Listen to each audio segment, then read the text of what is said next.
ग्रंथराज श्रीमद् भागवतम की जय, श्रील प्रभुपाद की जय, जय निताय गौर प्रेमानंदे, हरि हरि बोल। ओम नमो भगवते वासुदेवाय।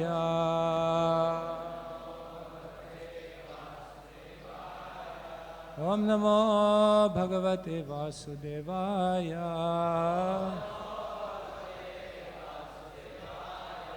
ओम नमो भगवते वासुदेवाय। ओम नमो भगवते वासुदेवाय। नारायणं नमस्कृत्य नरं चैव नरोत्तमं देवीं सरस्वतीं व्यासं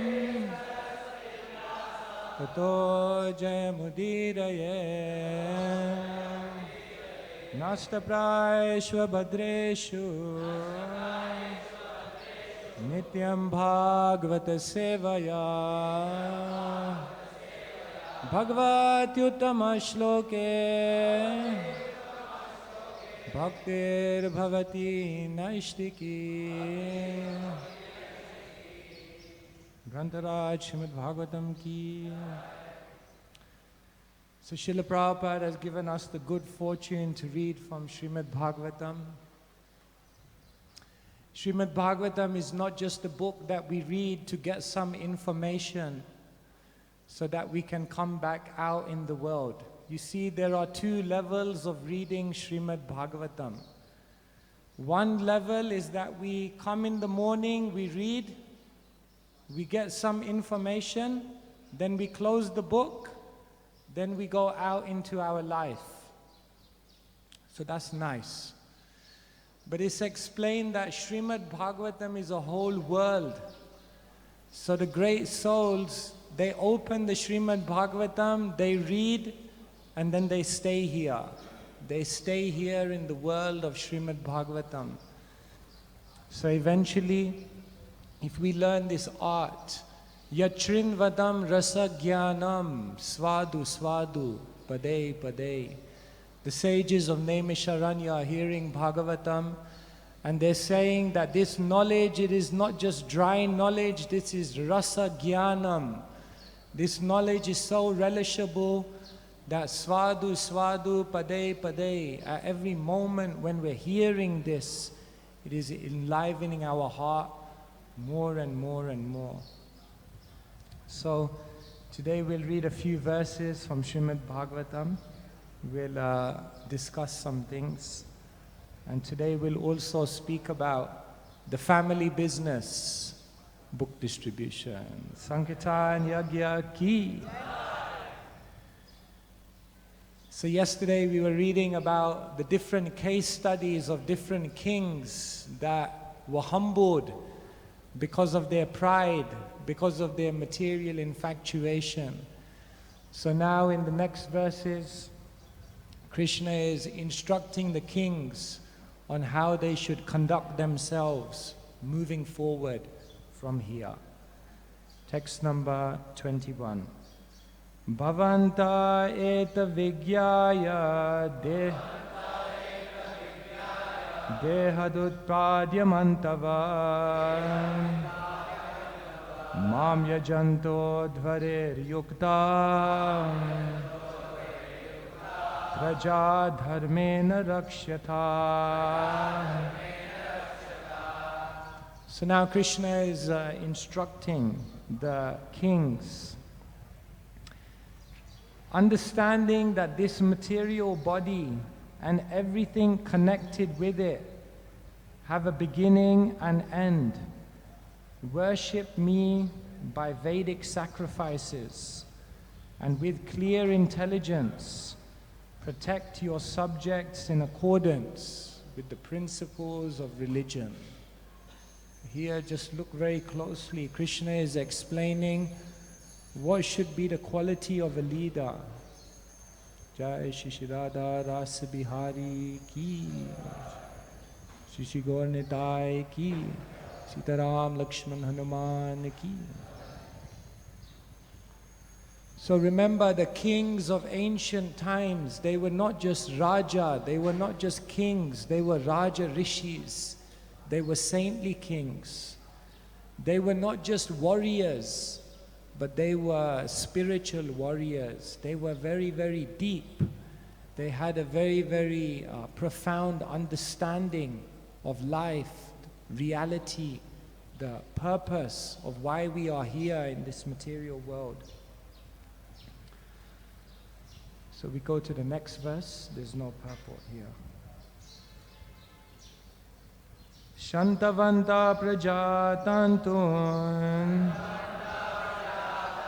Sukham dukham bhava bhavo Praptam cha sevanto Machita vicharisyatha. So now Krishna continues instructing them.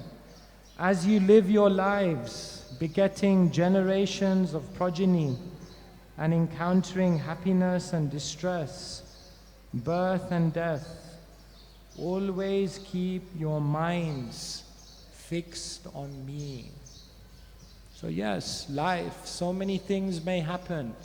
So many responsibilities come. We take on so many different identities. But Krishna says, through all the stages of life, always keep your mind fixed on me and understand what is your eternal identity. Next one. Udasinascha dehadav Atma Rama dhrita vrata Maya Vesha Manasamyan Mamante Brahmayasyatha. Be detached from the body and everything connected to it, remaining self-satisfied. Steadfastly keep your vows while concentrating your minds fully on me. In this way, you will ultimately attain me, the Supreme Absolute Truth. Srila Prabhupada ki jai. So this is a very, very beautiful section of Srimad Bhagavatam, because here Krishna is explaining that the kings, the warriors, definitely they are fighting in the outer world. But what Krishna is saying is they also have to fight in the inner world. You see, sometimes we think the fight is all outside. But what Krishna is explaining is that there are two simultaneous things going on. The struggle is outside, but the struggle is also inside. Therefore, even in the Muslim tradition, they have the concept of jihad. So jihad, most people think means religious war in the world. But the original meaning of jihad is struggle. Because the Islamic theology is also explaining that there is a struggle within our own selves. So a king is meant to conquer. If you don't conquer, then you're not a king. King is one who conquers, but not just conquers the outer world, one who conquers the inner world. Once there was a sage, he was in his hermitage in the forest, and one king, he was coming through the forest, so somehow he came into the hermitage of the sage. So the sage was meditating. Finally the sage opened his eyes. The king looked at him, looked at his hermitage. There was nothing in there. So the king looked at him and said, "Who are you?" The sage looked back at the king and he said, I'm a king. He said, I'm a king. Really? The king started laughing. He said, if you are a king, where is your kingdom? And the sage replied, Ihayasya Hare Dasye Karmana Manasa Gira Nikhala Shvepyavastasu Jivan Mukta Sa Uchyate.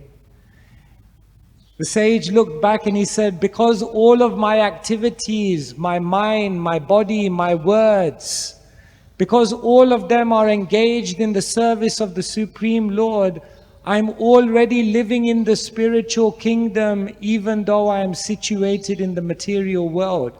So my kingdom is the spiritual kingdom. I said, okay, wow. That's a good kingdom. The king looked at the sage and he said, if you're a king, where's all your armies? So the sage looked back at the king and he said, Titikshava karunika surida sarvadehinam ajata shatrava shanta sadhava sadhubhushana. The sage looked back at the king and he said, my armies? The sage said, I don't need any armies, ajata shatru, because in my life I never created any enemies. Okay, wow. Then the king looked at the sage and he said, if you are a king, where is your treasury? Where is your wealth? So the sage looked back at the king. Santushta satatam yogi yatatma drita nishchaya. He said, I'm satisfied within. Santushta. I'm completely satisfied. He looked at the king and he said, the richest person is not the one who has the most. The richest person is the one who needs the least. He said, that's my wealth. The king looked back at the sage and he said, you are the real king. Because this king realized every single external achievement that I pride myself in is indicative of something within me that I am lacking. I take pride in my kingdom, my material kingdom, because I have no connection with the spiritual kingdom. I take pride in my army, but I haven't realized that that means I've created many enemies. I take pride in all my wealth, all my treasury, but I realize it means that in my heart there is a vacuum. The king realized, I'm not only supposed to conquer the outer world, I must conquer the inner world. And therefore, every devotee is actually like this. Every devotee is a spiritual warrior. You see, Arjuna is a spiritual warrior. But Madhvacharya explains that the Shastra can be understood on 3 levels. One level we understand the Shastra is the literal level. Yes, the Bhagavad-gita, the battle of Kurukshetra, it happened. It was a literal event. But Madhvacharya says the second level of Shastra is ethical or didactical. We learn lessons. So yes, literally the battlefield of Kurukshetra, the battle took place. But ethically, didactically, we learn many lessons from this incident.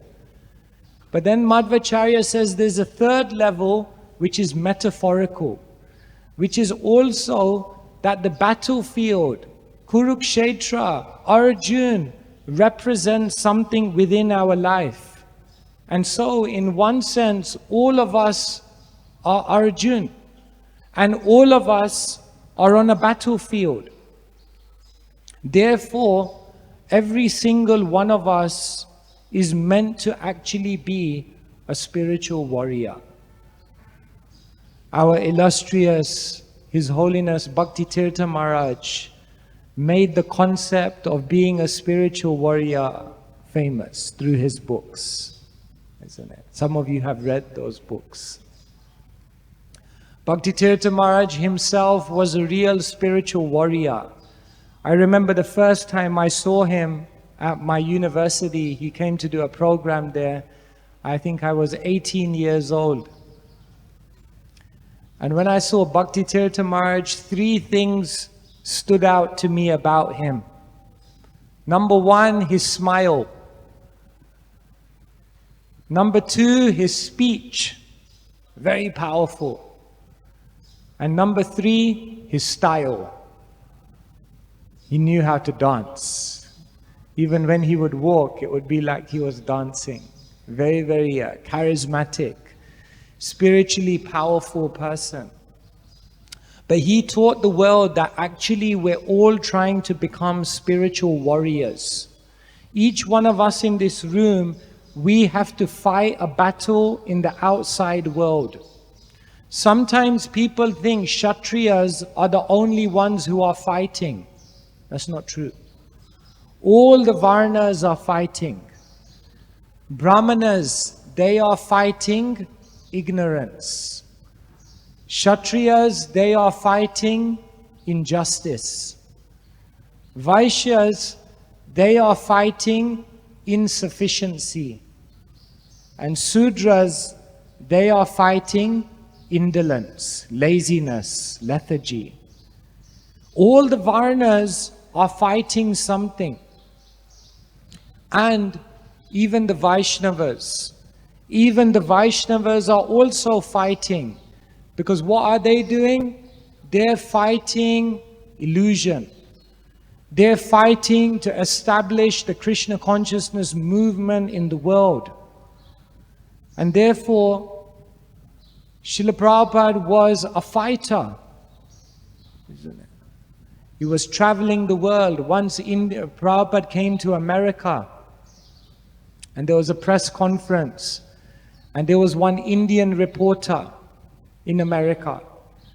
So he stood up and he said, "Swamiji, why have you come to America?" As if he was an American himself. He was an Indian. So Prabhupada looked back at him and said, "Why have you come to America?" So the Indian reporter, he looked back at Prabhupada and he said, "For better opportunities." Prabhupada said, "Me too." But you came for better opportunities to take. You came for better opportunities to enjoy. You came for better opportunities to exploit. But I came for better opportunities to give. I came for better opportunities to fight all of this illusion. Because when Prabhupada came to America, he said in his poem, "Rajas tama guna era sabaya chan, Vasudeva katha ruchi nahese prasan." He said, I'm looking at the population here and I'm seeing that they are all absorbed in the material modes of passion and ignorance. They have no taste for the message of Krishna. So Srila Prabhupada was fighting. And well, here we are in Juhu. And how much Srila Prabhupada fought here. Srila Prabhupada was fighting to establish a home for SriSriRadhaRasbihari. And we know the famous story when Prabhupada finally won. He said it was a good fight. It was a good fight, and in the future someone should write about it. And His Holiness Giriraj Maharaj has done that so wonderfully. So Prabhupada was a fighter. Every Vaishnava has to be brave. Every Vaishnava has to be bold. Every Vaishnava has to be courageous. Because as we fight to establish Krishna consciousness in the world, there will be opposition. Srila Prabhupada said, when I was in Vrindavan, the Goswamis were opposing me. When I was in Mayapur, my godbrothers were opposing me.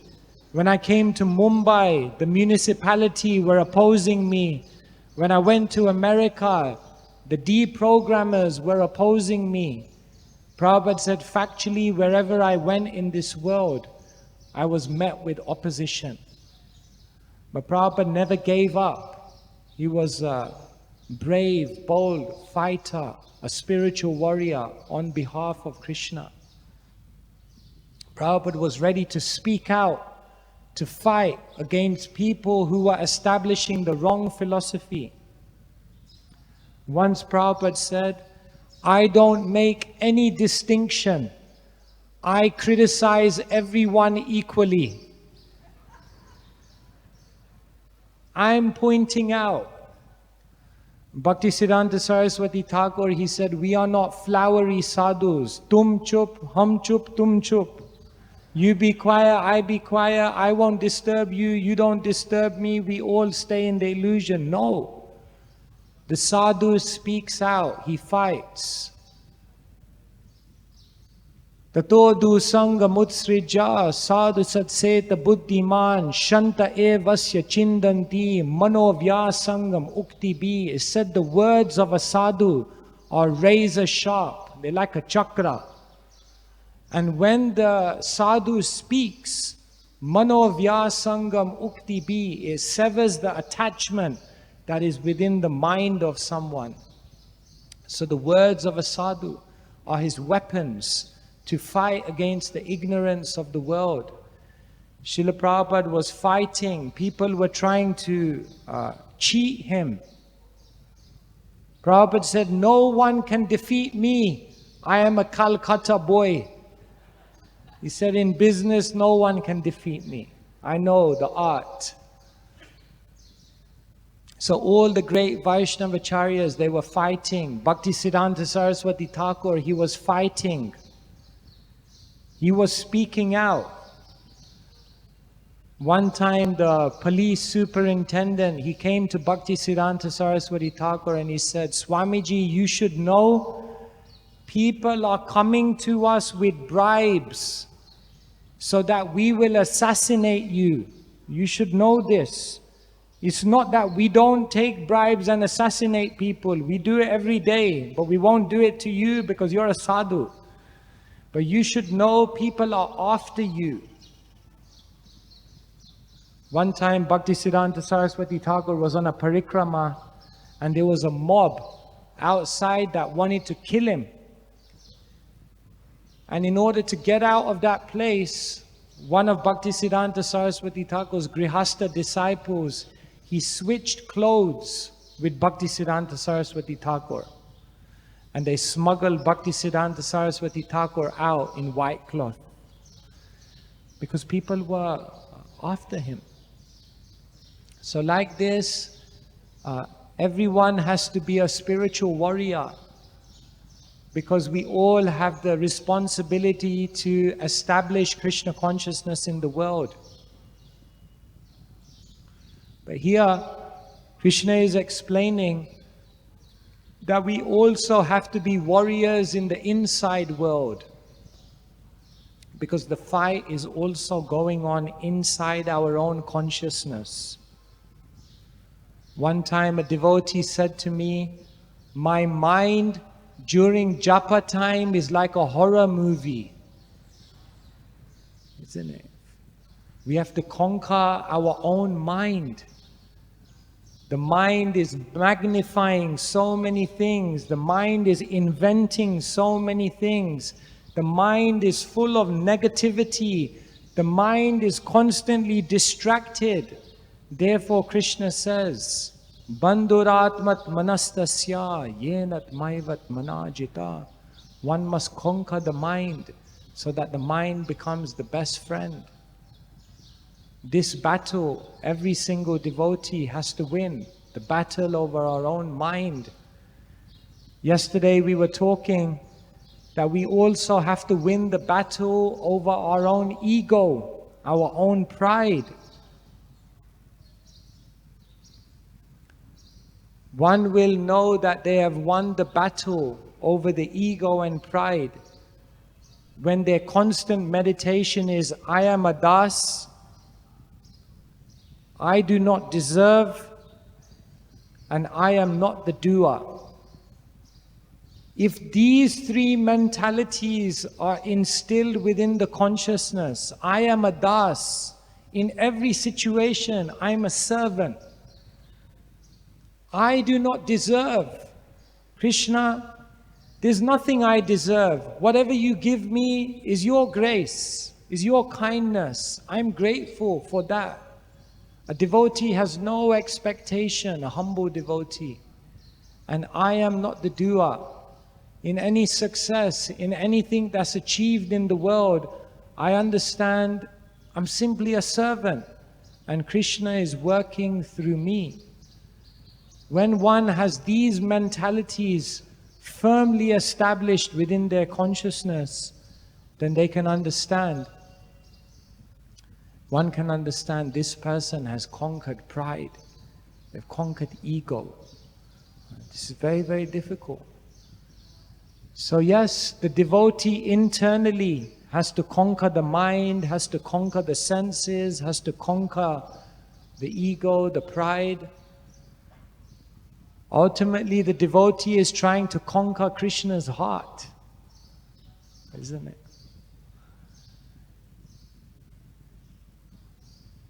Krishna says that the devotee has conquered him.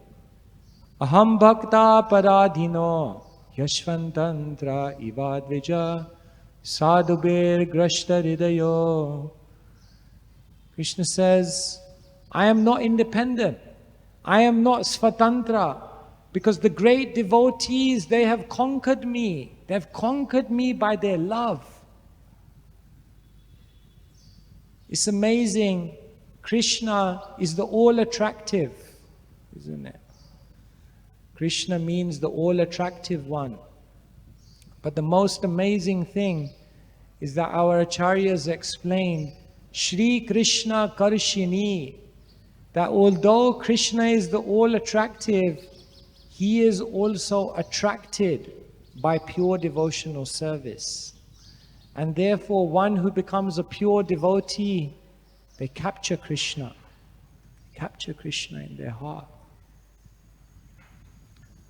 Once there was a conference amongst the sages. So they were trying to understand who is the greatest, what is the greatest. So one sage said, the cloud is the greatest. The sky is the greatest because the sky covers everything. And then one sage said, no, the clouds are greater because they can cover the sky. Then another sage said, no, the wind is greater because the wind can move the clouds. And another sage said, no, the mountain is greater because the mountain can stop the wind. Then another sage said, no, the earth is greater because the earth is holding up the mountain. And then another sage said, no, God is greater because God is holding up the earth. And then God appeared and he said, no, my devotee is greater because they are holding me within their heart. Sadhavo hridayam mayam sadhunam hridayam tvaham madanyetena jananti naham tebhyo managapi.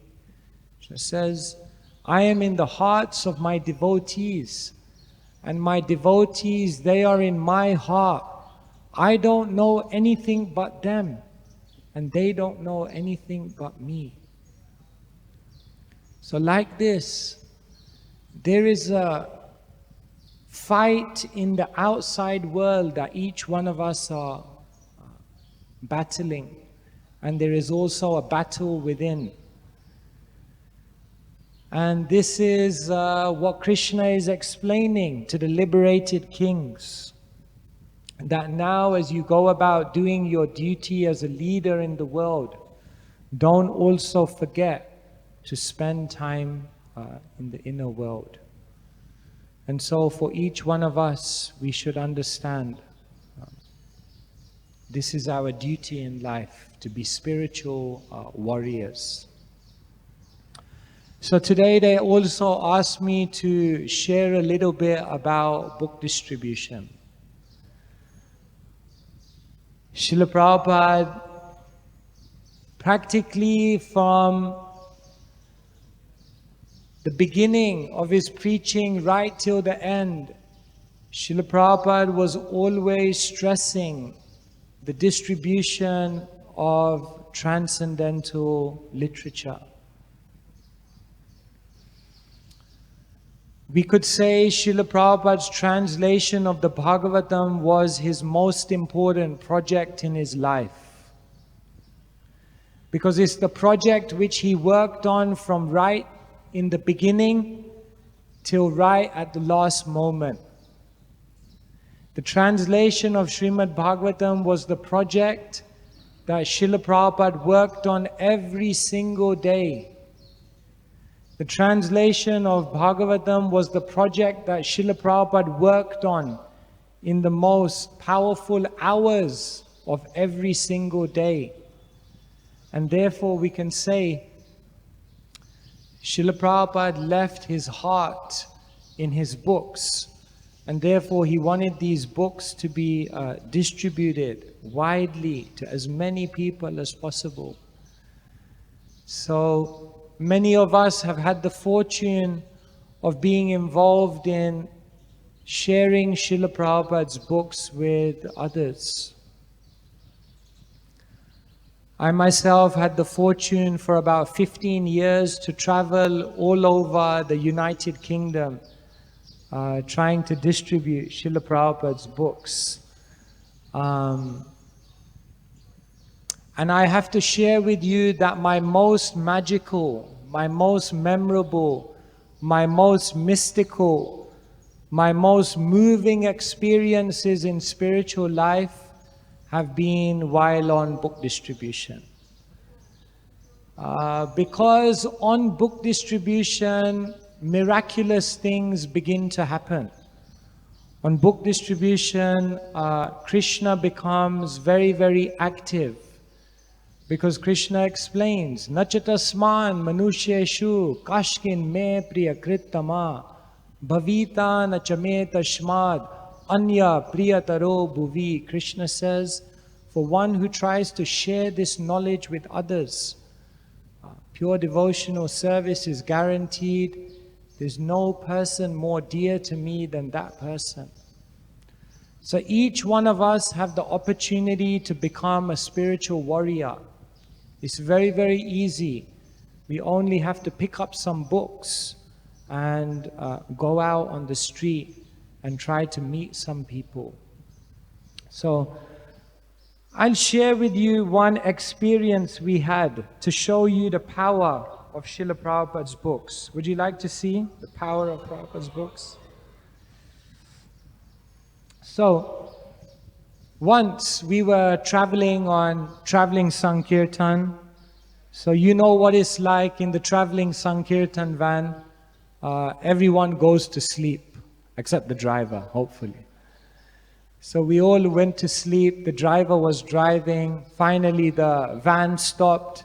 We realized we're in the town. So we all came out of the Sankirtan van. And when we came into this town, there was nobody there. Not one person in sight.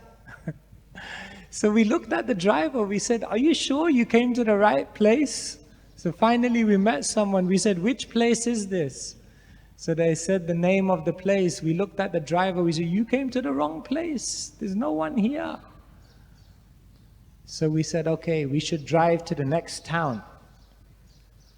So the driver, as we were driving back to the Sankirtan van, he said, no, it's all Krishna's arrangement. Everyone gets philosophical when they make a mistake. He said, it must be Krishna's arrangement. We must have come here for some purpose. He said, let's stop one person and let's see. Let's try and give one person a book. We looked at him and said, first you have to find one person. There ain't no people here. Finally, in the distance, we saw one man coming. So all 6 of us looked. He said, look, there's one man there. Stop him. So this man, he was walking. 6 of us surrounded him. He said, we're monks. He said, okay. He said, we're distributing books on spiritual. So one devotee put a chant and be happy in his hand. And he looked back at the devotee and he said, I already got it. In fact, he said, I was just at the beach 10 minutes ago reading this book.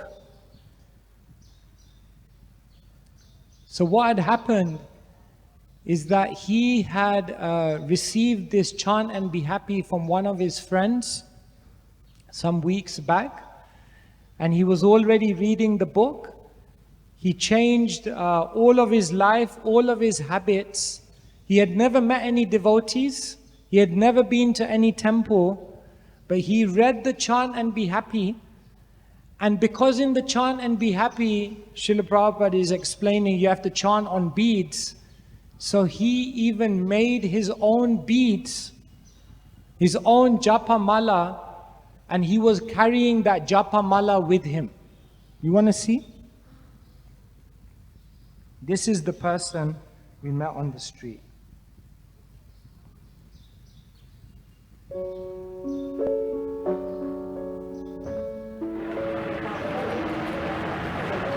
So this is James, we met him today.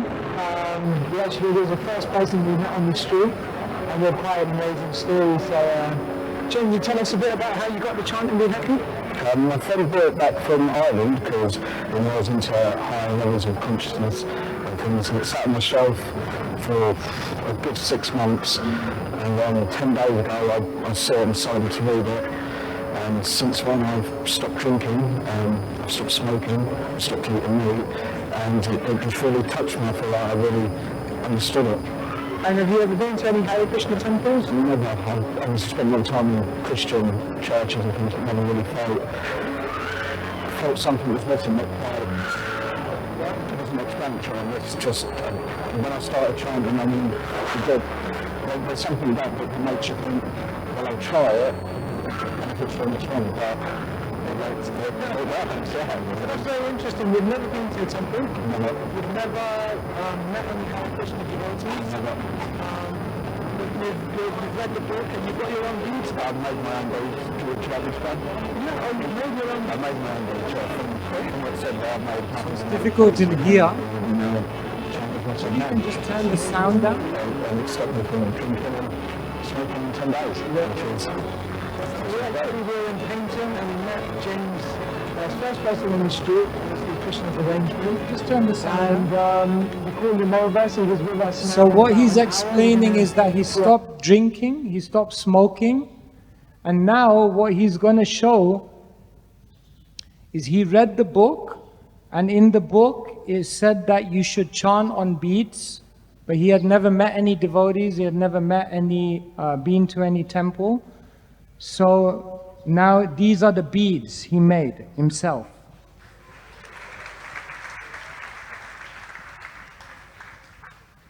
So he went to the shop. Yeah, I made my own beads. 108 beads with a Krishna bead at the bottom to turn around and chant again. And that was just all from reading the book. You Yeah. never met anyone. No, the second day, that was it. I went and bought my beads and threaded them up. Cool. Amazing. Jai Srila Prabhupada ki. So like this, when we go out, people receive books, we have no idea. Srila Prabhupada's words are so powerful. Srila Prabhupada's potency is coming through so much in his books. So what Srila Prabhupada would often say is that there are people out there who are waiting to be a devotee. All we have to do is go out. They're already there. People are waiting. I'll tell you another story. Once I was in Paris. I was doing the marathon in Paris, Christmas marathon. So I was standing in the street with a Bhagavad-gita in my hand. So one boy, he walked up to me and he looked at the book. He said, "Is that Krishna?" I said, "Yes." So he was from a Muslim background. His name was Abdullah or something like that. So he said, I want this book. So I said, how do you know Krishna? He said, I was traveling in India and I spent some months in India, and during my trip to India, I went to one temple. And since going to that temple, I can't get Krishna out of my mind. So I said, that's interesting. I said, which temple did you go to? So he said, no, I don't think you will know this temple. So I said, tell me, maybe I know. He said, this temple was in a city called Jaipur. I said, really? Which temple was that? He said, it was the temple of Govinda. And he said, since I went in that one temple and I saw that deity of Krishna, I can't get Krishna out of my mind. And you know what Rupa Goswami says, isn't it? Smeram bhangi traya parichitim sativishte nadreshya vamsi nyasta dhara kishalayam ujvalam chandrakena Govindakyam haritanum iti keshitirtho pakante ma prekshistastava yadi bandhu sange stirangaha. Rupa Goswami makes a prayer and he says, if you're at all interested in family, friendship, love, society, then don't look at Govinda. Because this Govinda, he is standing on the banks of the Yamuna at the Keshi Ghat, and he's casting sidelong glances. And if your eyes meet his eyes, you will not be able to get him out of your mind. I looked at this boy, Abdullah, I said, you're the living proof of this verse. He just saw Krishna once, that was it. So people are out there, they're waiting. And if you go out there, so many miraculous things will happen. Once I was on the street and I was having such a difficult time distributing books. And I was thinking, Krishna, I just want to preach to thousands and thousands of people, but not even one person is stopping.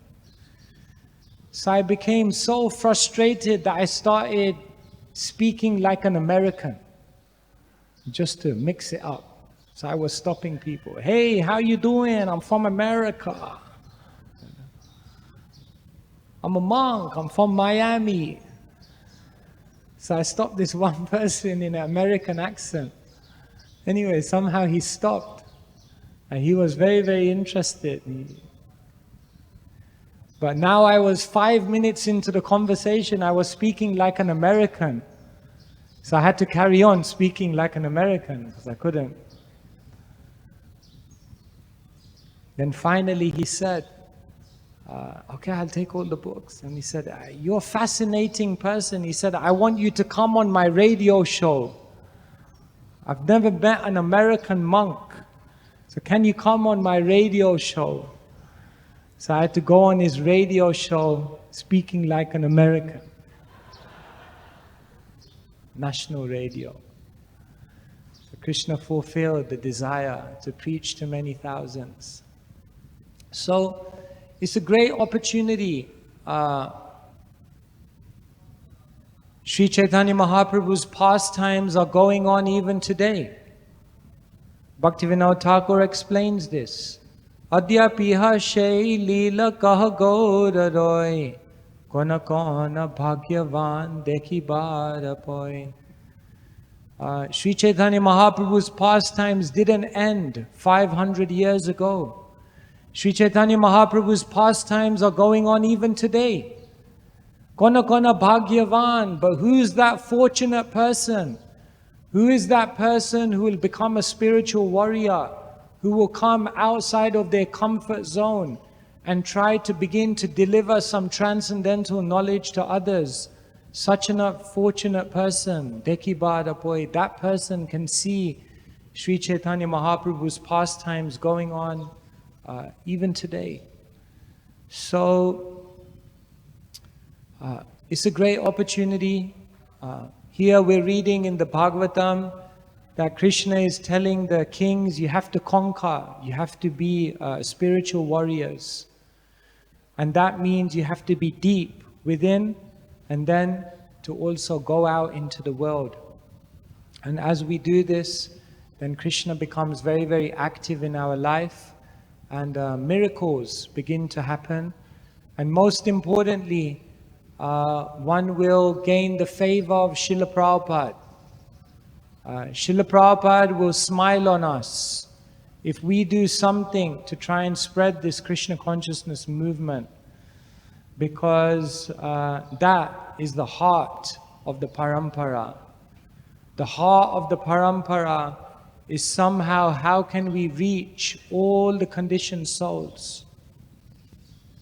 So someone in their life who takes the responsibility to try to reach some of those conditioned souls on behalf of Srila Prabhupada, such a person's life becomes very, very magical.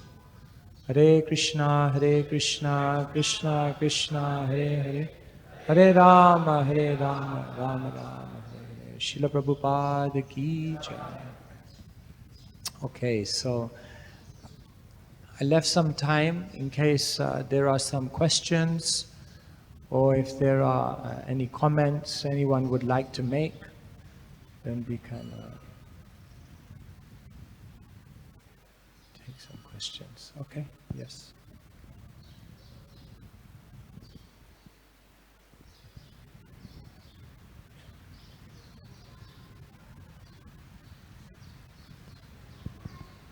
Hare Krishna Maharaj, thank you very much for the wonderful class.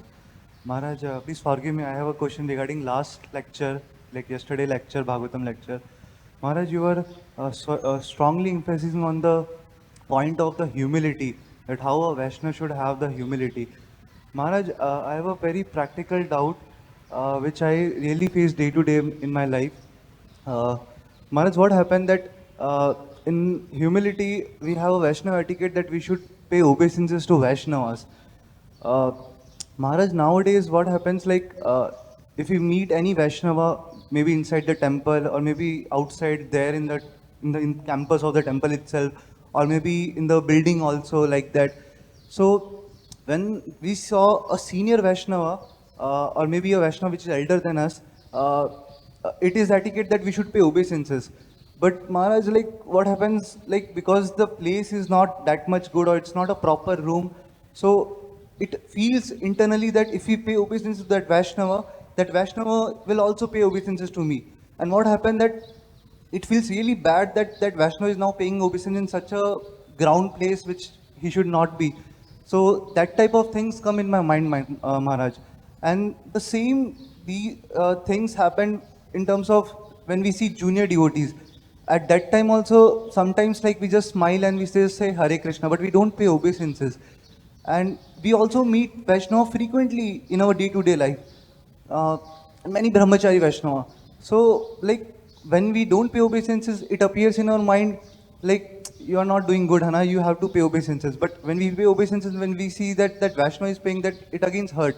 So Maharaj, like I'm asking, like when we are inside the temple courtyard or maybe in the campus or in the building or maybe outside also, or whenever we see in the Mataji also, yes. At that time, how should we? Yes, thank you. Dandavat pranams to you.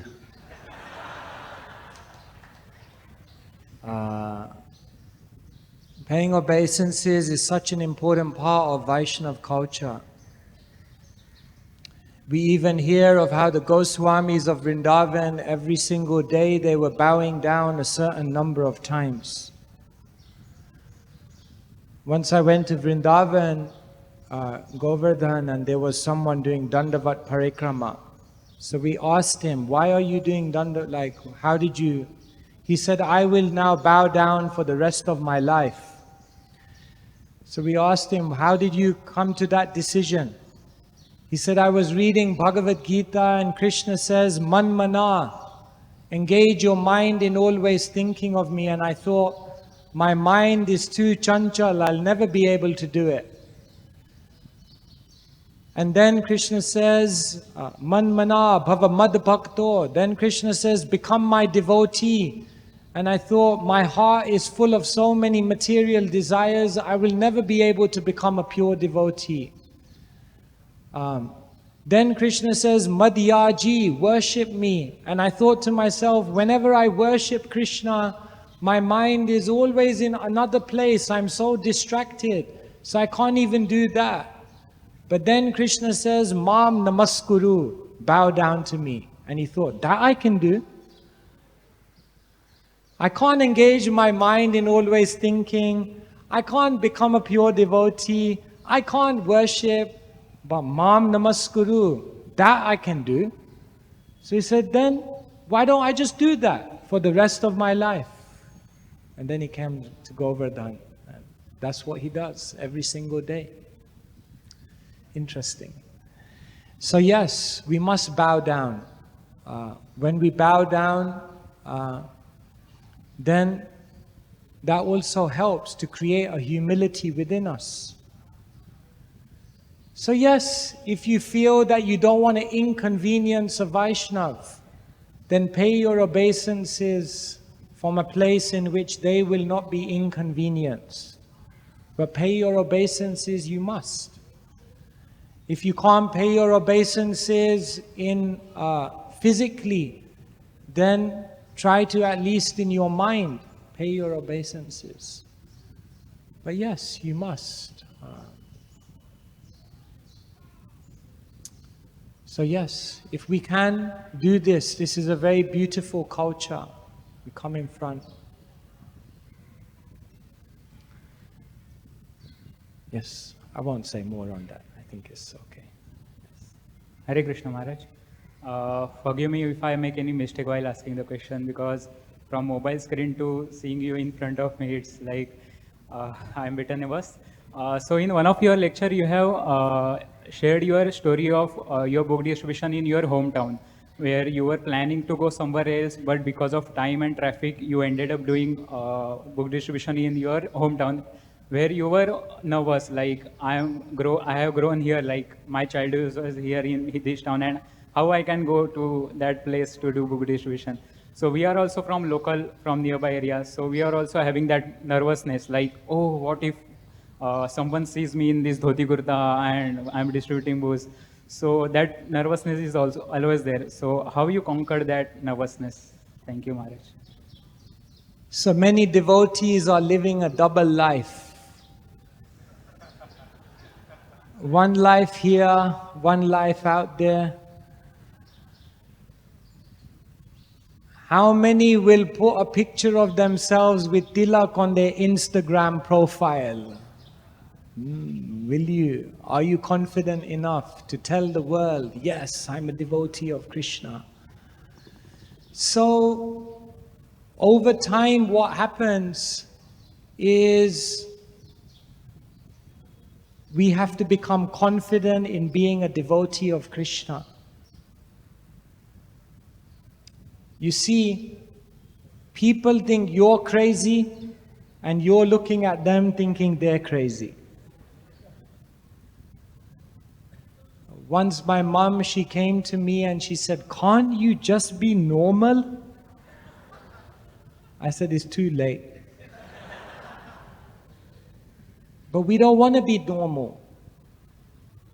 Bhakti Tirtha Maharaj, he said, those who are now considered normal accept the principles and values of an insane world.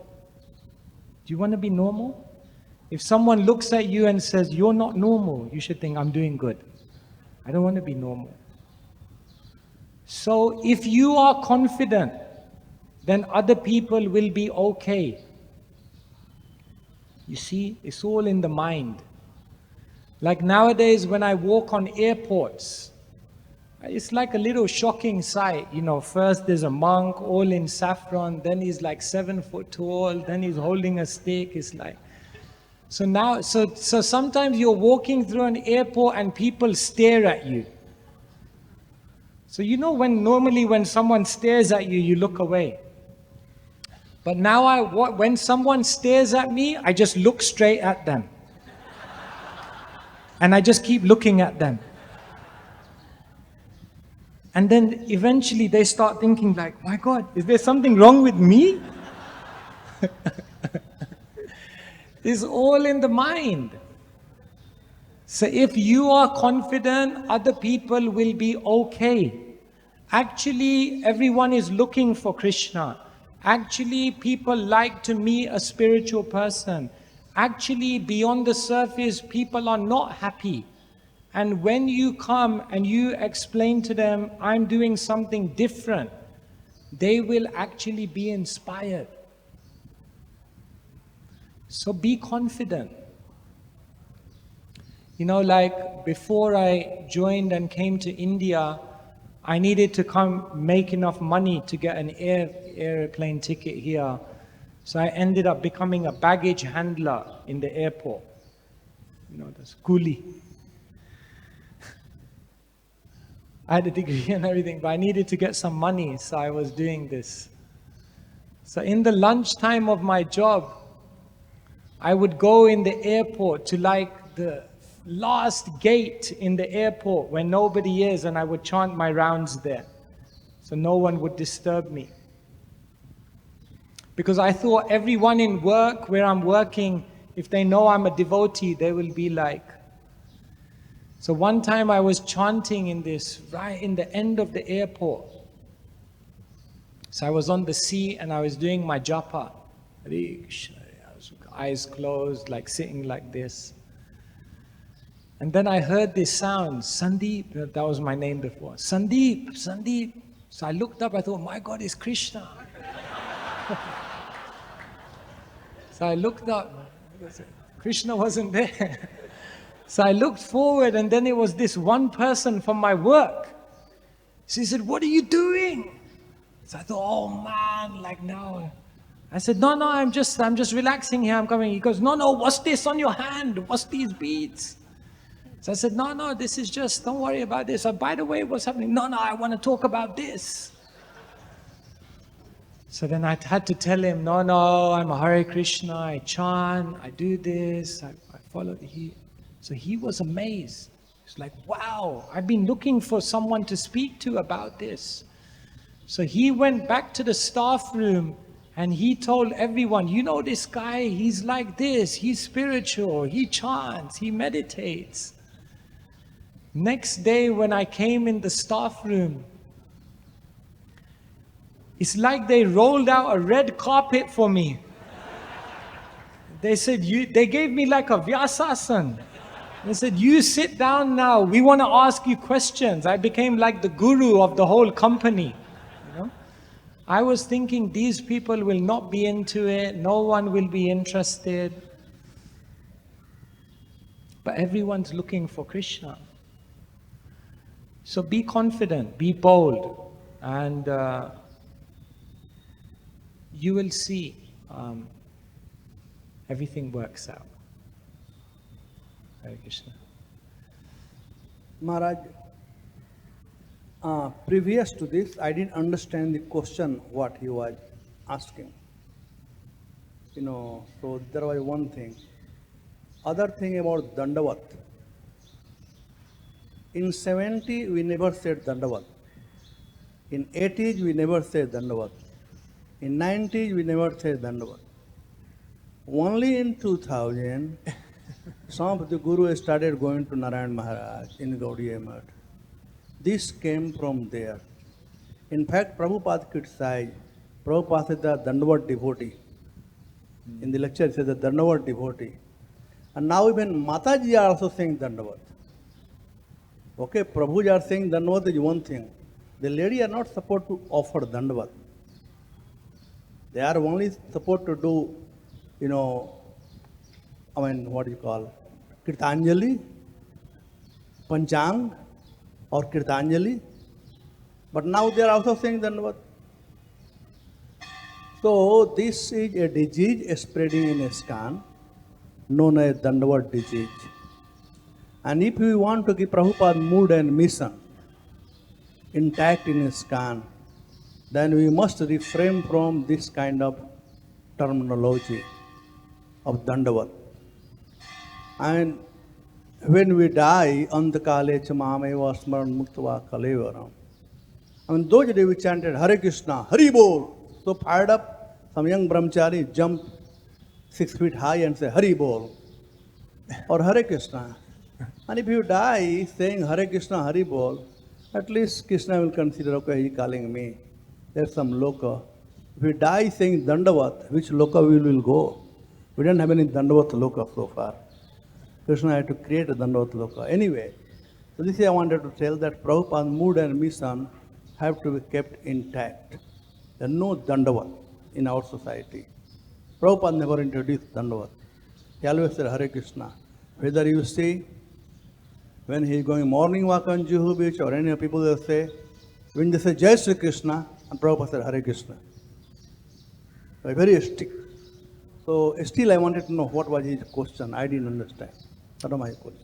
His question was that sometimes we pay obeisances, not dandavats. We pay obeisances and some other senior may pay obeisances back.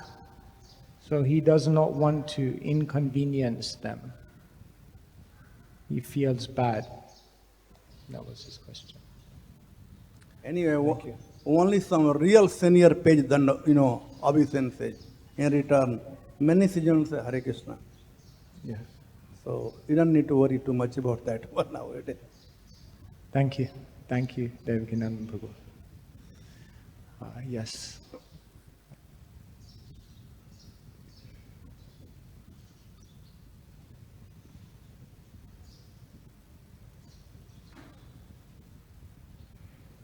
Hare Krishna Maharaj. You were talking about being an internal warrior, but sometimes we lose those internal battles. So, what to do about that? You can lose the battles, but you can still win the war. To give a mundane example, you know Roger Federer, famous tennis player. So once he said he played 1,500 matches and he won 80% of the matches. But the interesting thing is, statistically, he lost 50% of the points if you add them all up. So 50% of the time he was losing the point, but still he ended up winning 80% of the matches. So day to day you may lose a battle, day to day you may slip, but if you pick yourself up and you play the next point and you try to be better, then eventually, even though you lose some internal battles, if you keep fighting, then eventually you'll win the war. Krishnadas Kaviraj Goswami says, Durgame patimein dhasya skalat pada gater muhu svakripa yasti danena shanta shantva valambanam. He says, my path is very difficult and I'm slipping again and again, but the stick of the mercy of the Vaishnavas is holding me up. So yes, we may make a mistake. The Bhagavatam is full of individuals who made mistakes. In Canto 1, Parikshit made a mistake. In Canto 2, Brahmaji made a mistake. In Canto 4, Dhruva Maharaj made a mistake. In Canto 5, Bharat made a mistake. In Canto 6, Ajamil made a mistake. But they all recovered, because they all took shelter of Krishna. So Krishna is not asking you to be perfect. Krishna is asking you to be sincere. Weakness is allowed, but cheating is not. So if we make a mistake and we're honest and we try to improve, then that failure will lead to ultimate success. There is one Christian monk, he writes a book, Falling Upwards. He said, in my life I was falling upwards. So when you fall, but then you take shelter, then you fall, but you rise. And therefore, if you lose some battles, that doesn't disqualify you as long as you remain sincere. Is that okay?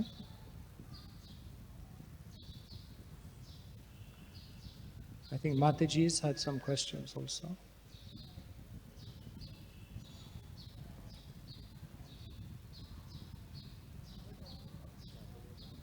Hare Krishna Maharaj Ji. So my question was, when we were not devotee, when I was not devotee, so whenever we used to face judgments or partiality or criticism, we used to criticize the particular person when we were in our college or at our homes, and we used to rant about the person and release our frustration. That is what I used to do. But now that I know that it is not the right thing to do, but still we have to face those things, and now it seems like I have to face it more, because now family is not also supportive.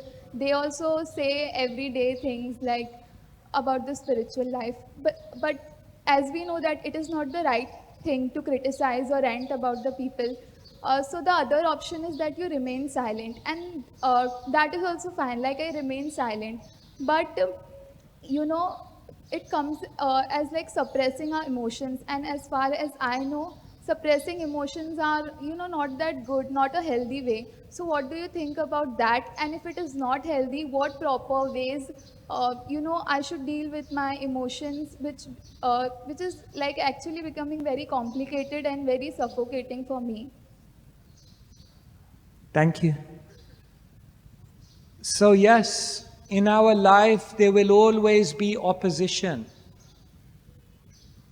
If there is opposition, it's a good sign. It means you're doing something.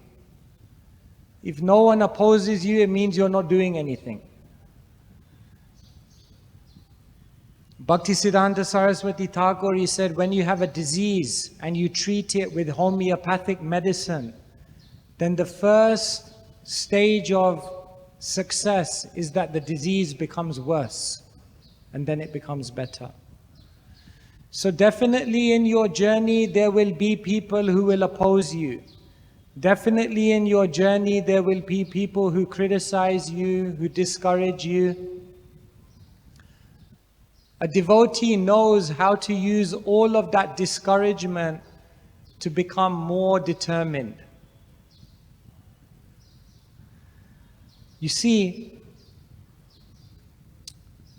even the people who criticize us or question us, they are actually helping us to come closer to Krishna in a different way. You see, when I wanted to join the temple and my parents opposed me, then what it meant is that I had to think more deeply within myself. Do I really want to do this? So their opposition actually helped me to think more deeply about what I'm doing. And actually their opposition helped me to develop more conviction. Because if everyone had said, yes, yes, carry on, do it, and there was no opposition, then I wouldn't have developed the same amount of strength. You see, if you want to develop muscles, then there has to be some resistance. If there's no resistance, then how you will develop muscle? So Krishna strategically arranges in your life for resistance, for opposition, for obstacles, because that actually helps you to become stronger. So, the way that you deal with all of these obstacles and negativity is just have good devotee friends and speak to them. Tell them your struggles, tell them your challenges, and they will help you to deal with any negativity that may be coming from other places. So if you have good friends, you can deal with any amount of negativity and criticism, and it won't discourage you. But instead of being disappointed by the opposition, Take it as Krishna's mercy. This opposition is helping me to become more determined. Like that. All right? Okay, Mataji, final question, and then we end after this.